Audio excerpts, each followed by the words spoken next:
And after rugby, you turned to some coaching. You ended up coaching with your good mate Morris Trapp. That's right. With Auckland for about 4 or 5 years in a row, where it's very hard to remember, but Auckland had very few losses in that time. Well, it was a fantastic era, Yeah. and Morris and I had a great time together. He's a wonderful mate of mine.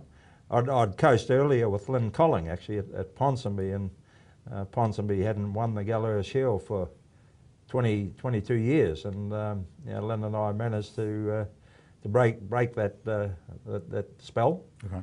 And then, as you say, Lynn retired, and Morris and I got together, and we had a wonderful run with that great Auckland team. I think we played 90 odd games in 5 seasons, and only lost 3 and drew 1, and a couple of the losses were the days after All Black trials when our All Blacks weren't allowed to play. So one genuine loss in 5 years. Yeah, an extraordinary run. Yeah. And then, of course, you got reconnected, I guess, to the Samoan team through your coaching. And I remember some of the stuff you guys produced at the '95 World Cup. That was an eye opener for many people.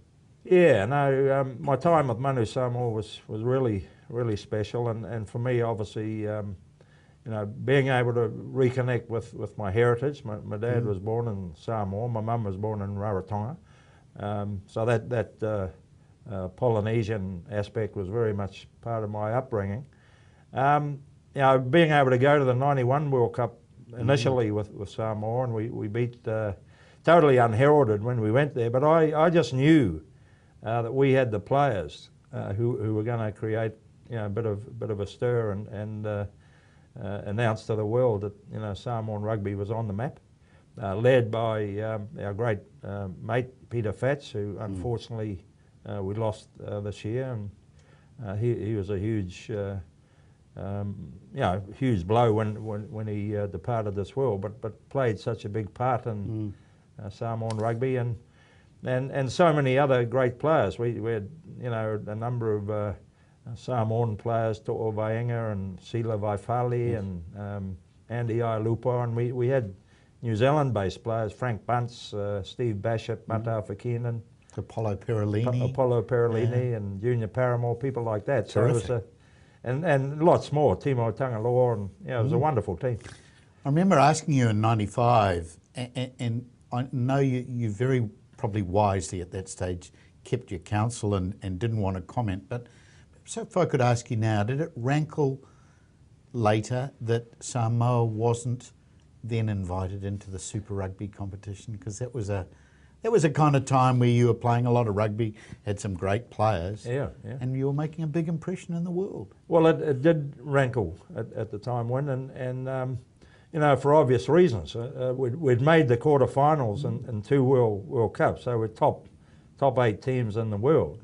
And then to not be included in the big party, where the money was being plied out, it did rankle, no doubt about that.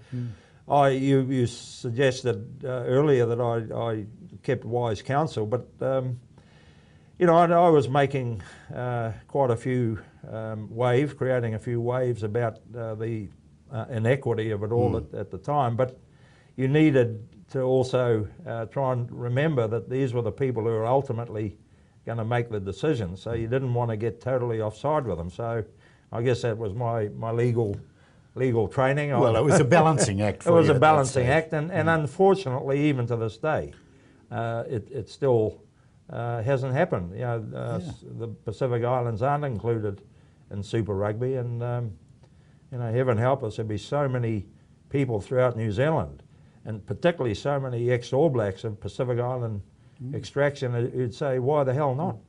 And on that tack, what about the All Blacks who have yet to play a test up in the Pacific Islands?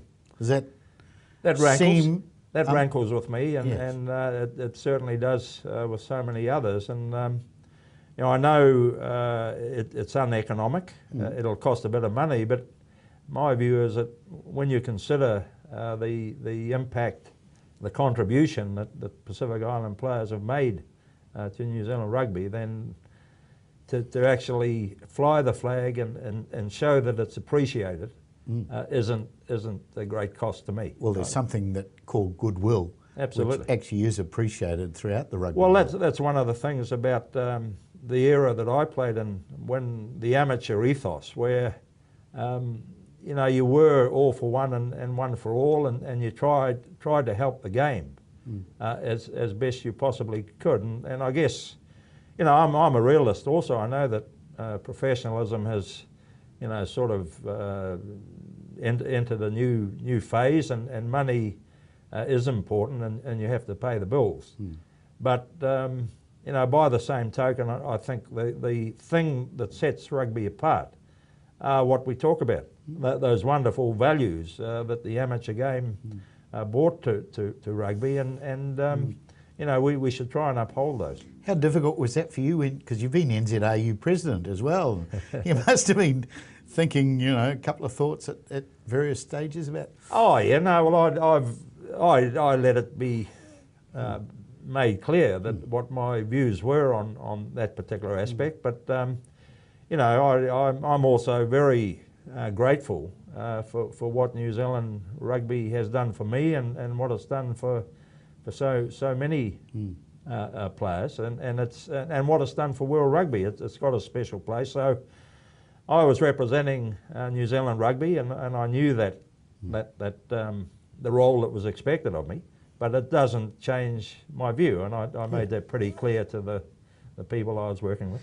In your playing days, you were known as a powerful wing, you know, a pretty big man on the wing. If the truth be known, if you stood up today alongside guys like Julian Sevilla or George North or Israel Folau, these sort of guys, you'd be up to their shoulders. I know. Does it stagger you, the size of some of these men who are running around? Well, it does stagger me, and I remember a photo I had. I was involved in the naming of the All Blacks prior to the 2011 World Cup, and I had a photo taken outside with Sonny Bill and Richard Kahui, and they absolutely towered over me. I looked like a dwarf beside them. But as you say, back in my time, I was regarded as a big winger, but you know, at 5'10" and you know, 85, 90 kilos, I just don't cut it now. What would you have made of facing a guy like Jonah Lomu? Oh, that would have been... If we're talking big, then that guy who you saw it live at the 95 World Cup, which to me was staggering. Oh, it was staggering. No, I've never seen anything like it. Have you? No, I haven't. No, that was a fantastic performance from Jonah, and I'd have been absolutely terrified, but I guess, you know, what you had to try and do with Jonah was to try and cut down his time and space, and even then, you still faced a daunting task, and you know, I'd have just grabbed a hold and held on for dear life, I think. Yeah. But he was an extraordinary phenomenon, really, wasn't he? Oh, he was a phenomenon. Yeah, such a big man, having played, you know, most of his junior rugby in the forwards, and to make that transition, it took a little while, as we know. In '94 against the French, he took a while to find hit his straps. But you know, '95 was just absolutely phenomenal, and you know, to look back at a highlights reel of Jonah's tries is just awe-inspiring, really. It must have given you a bit of a buzz though to see that, because surely the clamour for attention and wanting to see Jonah, it must have been a bit like that for you in 1970, where you were scoring lots of tries and a lot of the locals were favouring you and supporting the All Blacks too, weren't they? Yeah, well, that was the situation, I guess. Some people have suggested I was the Jonah Lomu of my era, which is, you know, really nice. Might have been nice to have the rewards at Jonah's, financial rewards, but yeah, no, that certainly happened back in my day, and.